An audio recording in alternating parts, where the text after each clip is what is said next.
বাংলাদেশ জামাত ইসলামের গঠনতন্ত্রের ধারাবাহিকতা অনুযায়ী প্রতি ৩ বছর পর পর কেন্দ্রীয় সংগঠনের নির্বাচন অনুষ্ঠিত হয়।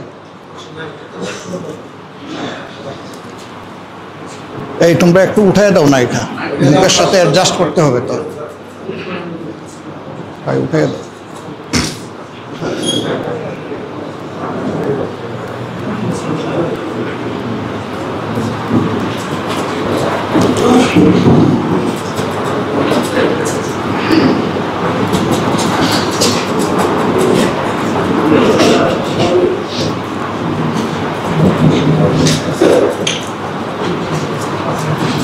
প্রতি ৩ বছর পর পর না, তোমার এটা ফাংশন করছে না তো ভাই, এটা আগেও ডিস্টার্ব করেছে।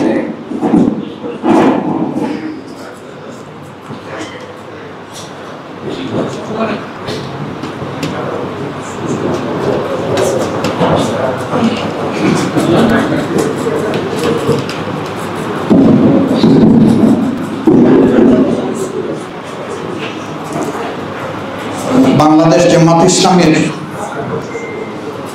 গঠনতন্ত্রের ধারাবাহিকতা অনুযায়ী প্রতি ৩ বছর পর পর কেন্দ্রীয় সংগঠনের নির্বাচন অনুষ্ঠিত হয়ে থাকে।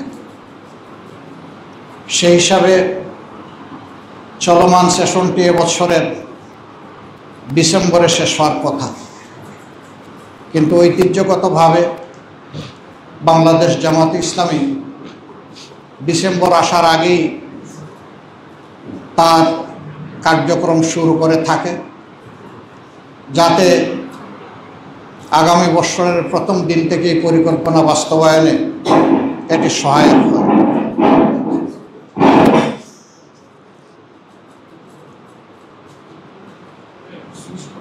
এবছরও অনুরূপভাবেই সেশন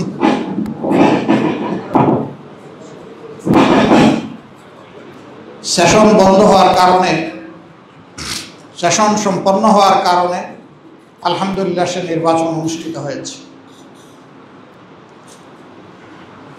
মহান আল্লাহ রাব্বুল আলামিনকে সাক্ষী রেখে আমি আমার অনুভূতি অনুযায়ী বুঝতে পারি এই মজলুম সংগঠনটি দীর্ঘ সময় ধরে যারা হাতে গড়ে নেতৃত্ব দিয়েছেন, তাদের হাতে যে মানুষগুলা তৈরি হয়েছে, সেই মানুষগুলার মধ্যে আমার চাইতে অনেক যোগ্যতা সম্পন্ন, দক্ষ এবং অভিজ্ঞ সহকর্মী রয়েছে। তারপরে আমি জানি না আল্লাহর ইচ্ছা সম্মানিত সদস্যবৃন্দ কেন আমাকে তাদের এই আমানতের ভার দিয়েছেন, আল্লাহ তাআলা ভালো জানেন।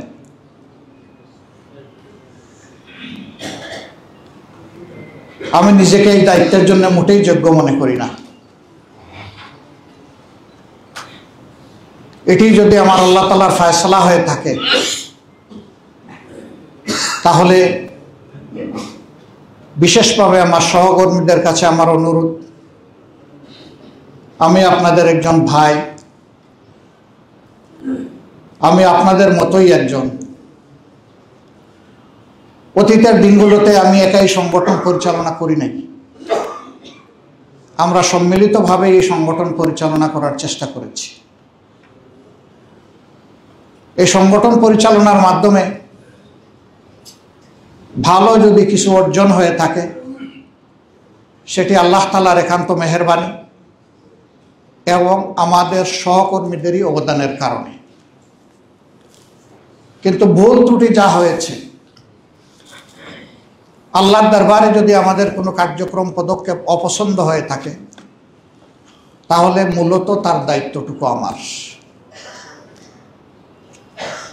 আমি এই জন্য বিগলিত চিত্তে আল্লাহ তাআলার দরবারে সকল ভুল ত্রুটি, নাফরমানি, গুনাহ খাতার জন্য অন্তরের অন্তঃস্থল থেকে মহান রবের দরবারে ক্ষমা প্রার্থনা করছি। আল্লাহ তাআলা আমাকে এবং আমার সহকর্মীদেরকে ক্ষমা করুন। আমিন। যদি কোনো সীমা লঙ্ঘন করে থাকে, যদি মহান আল্লাহ তাআলাকে বলে দিয়ে থাকে, আল্লাহ তাআলা যেন ক্ষমা করেন। রব্বানা লা তুআখিযনা ইন নাসিনা আও আখতানা।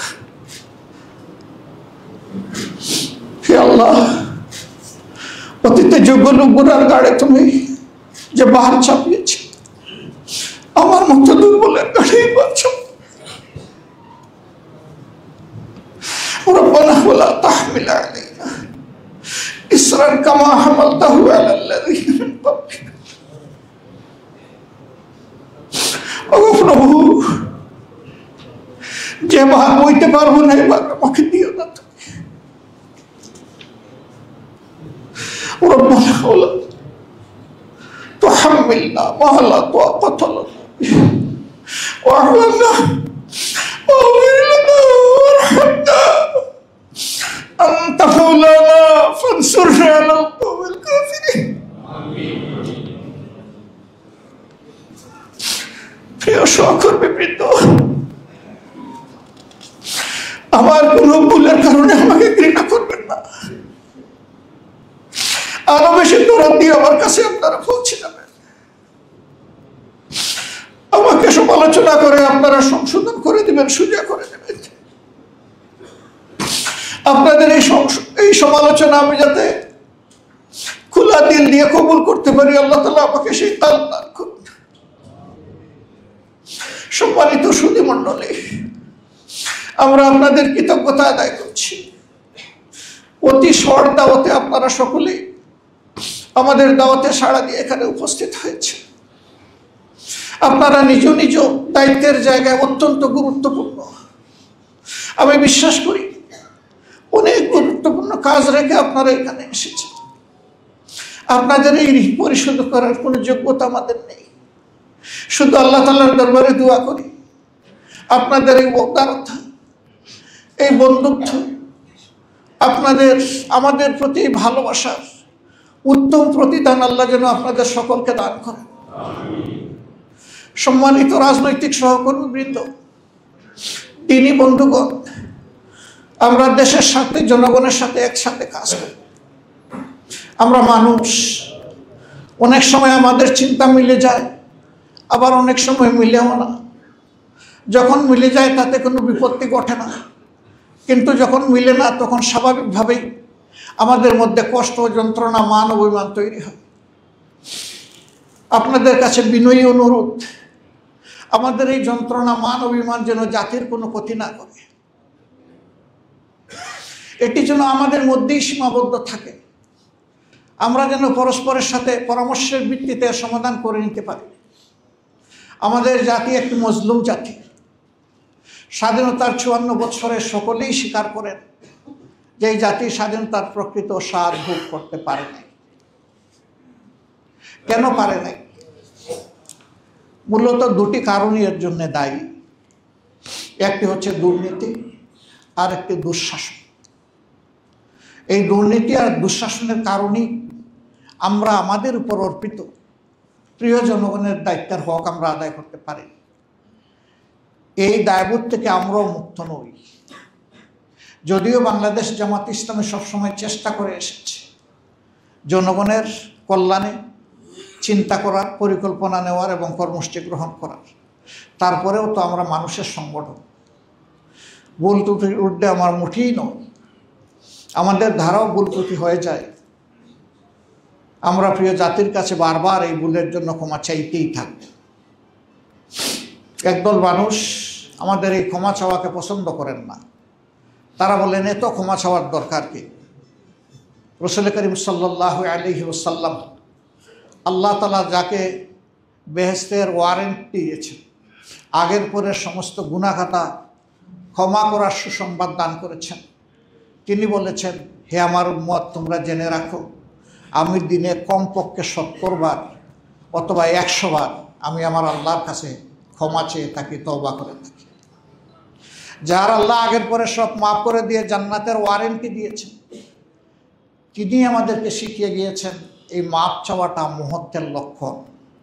দুনিয়ার বোঝা দুনিয়ায় হালকা করার সুবিধা, দুনিয়ার বোঝা ঘাড়ে করে আখেরাতে যাওয়ার প্রয়োজন নেই, এ বোঝা এখানেই হালকা হয়ে যাওয়া দরকার। গত 15 বৎসর, বিশেষ করে 15.5 বৎসর জাতি একটা দুঃসময় পার করেছে।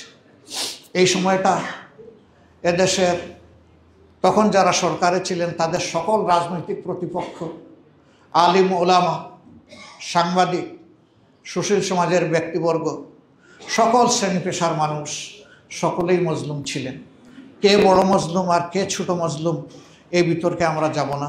আমরা এক কথায় স্বীকার করি সকলেই মজলুম ছিলেন। এই সময়টা আমরা আমাদের অনেক মূল্যবান সাথী সঙ্গীকে, দরদি বন্ধুকে, ভাইকে, বোনকে আমরা হারিয়েছি। অনেকে গায়েব হয়ে গিয়েছেন, গুম করা হয়েছে, তারা কোথায় আছে? অনেকে ফিরে আসেনি, তাদের আপনজন জানেও না তারা কি আদৌ বেঁচে আছে নাকি দুনিয়া থেকে বিদায় নিয়েছে। যদি তারা বিদায় নিয়ে থাকেন, তাদের কবরটি কোথায়? তারা আজও সেই কষ্ট, যন্ত্রণা, সে পাথর মুখে বেঁধে তারা ঘুরে বেড়াচ্ছে। লক্ষ লক্ষ মামলা, লক্ষ লক্ষ মানুষকে দফায় দফায় জেলে যেতে হয়েছে। এখানে যতগুলো মুখ দেখতে পাচ্ছি তার মধ্যে অনেকেই বারবার জেলে গিয়েছে। জেল ছিল আমাদের আসলে, কেউ বলে দ্বিতীয় বাসস্থান, আমি বলি প্রথম বাসস্থান। এরকম অবস্থা হয়ে গিয়েছিল। বারবার ধরে নেওয়া হয়েছে, দীর্ঘক্ষণ আমাদেরকে আটকে রাখা হয়েছে। আমাদের বিরুদ্ধে সত্যিকারের কোনো অভিযোগ ছিল না, অভিযোগ একটাই যে আমরা অন্যায়ের বিরুদ্ধে প্রতিবাদ করতাম। কিন্তু সেই প্রতিবাদটা আমরা স্বস্তির সাথে করতে পারি। আমাদের উপর নানাবিধ অপশাসন, কালো আইন চাপিয়ে দেওয়া হয়েছিল, হুকুম চাপিয়ে দেওয়া হয়েছিল। স্বৈরাচারের অনুমতি নিয়ে স্বৈরাচারের বিরুদ্ধে প্রতিবাদ করতে হবে, কি আহাম্মকি ব্যাপার। কেউ কেউ তা করেছেন, আমরা তার পরোয়া করিনি। আল্লাহ যতটুকু আমাদেরকে সামর্থ্য দিয়েছেন তাই নিয়ে আমরা রাস্তায় নেমেছি, অল্প হোক ভারী হোক। আমরা এই নিয়ত করেই নামতাম যে আজকের এই মিছিল অথবা মিটিং থেকে আমাদেরকে ধরে নেওয়া হবে, রিমান্ডে নেওয়া হবে, মারা হবে, কাটা হবে, জেলে পোরা হবে, কয়েকটা মামলা দেওয়া হবে। আমরা ধরে নিয়েই কর্মসূচিতে নামতাম এবং আমাদের মতো অনেকেরই এই অবস্থা ছিল। আমরা যে সমস্ত সাথীকে এই দীর্ঘ পথ পরিক্রমায় হারিয়েছি, আজকে আমি গভীর শ্রদ্ধার সাথে তাদেরকে স্মরণ করি, আল্লাহর দরবারে দোয়া করি, আল্লাহ তারা তো জুলুমের শিকার হয়ে দুনিয়া থেকে বিদায় নিয়েছে, তুমি মায়া করে তাদেরকে শহীদদের তালিকায় অন্তর্ভুক্ত করেন। এই তালিকায় আমাদের শীর্ষ 11 জন দায়িত্বশীল নেতা ছিলেন, আপনারা জানেন। সংগঠনের প্রধান ব্যক্তি থেকে শুরু করে আমির, নায়েবে আমির, secretary general, assistant secretary general, নির্বাহী পরিষদ সদস্য, এই তালিকার লোকগুলোকেই আমাদের বুক থেকে ছিনিয়ে নেওয়া হয়েছে। শুধু তাদেরকে ছিনিয়ে নেওয়া হয়নি, বিরোধী দলের অনেককে, আলিম উলামাকে, প্রতিবাদী যুবকদেরকে, মাদেরকে, বোনদেরকে, শিশুদেরকে, বৃদ্ধকে, কাউকে তারা ছাড় দেননি। এরকম হাজারো মানুষ আমাদের থেকে তারা আল্লাহর দরবারে চলে গেছে। আর অনেকে ক্রিটিক্যালি ইনজিওর্ড হয়ে, মারাত্মক জখম প্রাপ্ত হয়ে তারা জিন্দা শহীদ হিসাবে বেঁচে আছে। অনেকে বিছনায় পড়ে আছে, উঠতে পারেন, আরেকজনের সাহায্য ছাড়া তাদের একান্ত জরুরি কাজগুলো করতে পারেন না। তাদেরকে অনেকটা জিন্দা শহীদ বলা হয়ে থাকে। আল্লাহ রাব্বুল আলামিন এই মানুষগুলোকে তার কুদরতের প্রশান্তির হাত তাদের সিনার উপরে বুলিয়ে দিন। বাকি জিন্দগিটা তাদেরকে স্বস্তির সাথে বেঁচে থাকার তৌফিক দান করুন। তাদেরকে ঈমানের উপর আল্লাহ তাআলা অবিচল অটল করে দিন। দেশপ্রেম দিয়ে তাদের কল্পে আল্লাহ পরিপূর্ণ করে দিন। আর এই সব মানুষগুলোর প্রতি আমাদেরকে দায়বোধ পোষণ করার অন্তরে এমন একটা মন আল্লাহ আমাদেরকে দান করুন, আমরা যেন তাদের এই অবদানের কথা গভীর শ্রদ্ধার সাথে স্মরণ করে আজীবন কৃতজ্ঞতা প্রকাশ করতে পারি। আল্লাহ তাআলা সেই তৌফিক আমাদেরকে দান করুন। আমি একই সাথে 47-এ ব্রিটিশের হাত থেকে এই দেশকে ভাগ করার লড়াইয়ে যারা অংশগ্রহণ করেছেন, তারাও যারা দুনিয়া থেকে ওইরকম বিদায় নিয়েছেন, তাদেরও শাহাদাত কামনা করি। 52 ভাষা আন্দোলনে যারা মায়ের ভাষার মর্যাদা দিকে জীবন দিয়েছেন কিন্তু ভাষা দেননি, তাদেরকেও গভীর শ্রদ্ধার সাথে স্মরণ করি এবং তাদের জন্যও আল্লাহর দরবারে শাহাদাতের যথার্থ মর্যাদা কামনা করি। একইভাবে 71-এর মুক্তিযুদ্ধে যারা জীবন দিয়েছেন, অবদান রেখেছেন, ত্যাগ স্বীকার করেছেন, তাদের সকলকে গভীর শ্রদ্ধার সাথে স্মরণ করি এবং তাদের জন্য মাবুদের দরবারে শাহাদাত কামনা করি। যারা বেঁচে আছেন প্রমাণী, আল্লাহ তাআলার দরবারে দোয়া করি যতদিন বেঁচে থাকবেন এই জীবনটা তাদের জন্য সম্মানের হয়। যখন আল্লাহ তাআলার কাছে চলে যাবেন ঈমান নিয়ে তারা যেন চলে যেতে পারেন এবং সেখানেও যেন আল্লাহ তাআলা তাদেরকে অপমানের হাত থেকে রক্ষা করে সম্মান দান করেন। 90-এর গণ আন্দোলনে ভূমিকা রেখে জাতির একটা টার্নিং পয়েন্টে যারা অবদান রেখেছিলেন আমরা তাদেরকে গভীর শ্রদ্ধার সাথে স্মরণ করি। আমাদের এই এক সহকর্মী ডাক্তার মিলন এবং আরও যারা এখানে নিহত হয়েছিলেন আল্লাহ তাদেরকেও শহীদ হিসাবে কবুল করুন। বিশেষভাবে গত 15.5 বছর তিলে তিলে ধুকে ধুকে যারা দুনিয়া থেকে বিদায় নিয়েছেন তাদের জন্য একই দোয়া। আর 24 জুলাই আন্দোলন যেটাকে বলা হয়, এই আন্দোলনে যে তরুণ ছাত্র সমাজ বুক চিতিয়ে লড়াই করে আমাদেরকে মুক্তির এই স্বাদটুকু এনে দিয়েছে, আমি তাদের প্রতি গভীর কৃতজ্ঞতা জ্ঞাপন করছি এবং তাদেরকে অন্তরের অন্তঃস্থল থেকে আমার এবং প্রিয় সংগঠনের পক্ষ থেকে, মজলুম জনগণের পক্ষ থেকে আমি তাদেরকে অভিনন্দন জানাচ্ছি। দোয়া করি তাদের এই অবদানের ঐতিহ্যকে ধরে রেখে আগামীতেও যুব সমাজ সকল অন্যায় এবং ফেসিবাদের বিরুদ্ধে যেন যথার্থ ভূমিকা পালন করতে পারে। তবে যুব সমাজের জীবনটা শুধুমাত্র প্রতিবাদে প্রতিবাদে কাটবে না, তাদের প্রত্যাশার জায়গা পূরণেও যেন আমরা সকলে মিলে সমবেতভাবে সকল সংকীর্ণতার ঊর্ধ্বে উঠে একসাথে কাজ করতে পারি। আল্লাহ যেন আমাদেরকে সেই তৌফিক দান করেন। সম্মানিত সুধীমণ্ডলী এবং প্রিয় সহকর্মীবৃন্দ, ইতিহাসের একটা গুরুত্বপূর্ণ বাঁকে এসে আমরা দাঁড়িয়েছি। আগামী ফেব্রুয়ারিতে নির্বাচন হওয়ার কথা। আল্লাহ তাআলার দরবারে দোয়া করি বহুদিনের পিপাসার্থ এদেশের জনগণকে, ভোটারকে আল্লাহ তাআলা তার বিশেষ ব্যবস্থাপনায় সীমাহীন দয়া করে একটা সুষ্ঠু নির্বাচনের জন্য ব্যবস্থা করে দেন।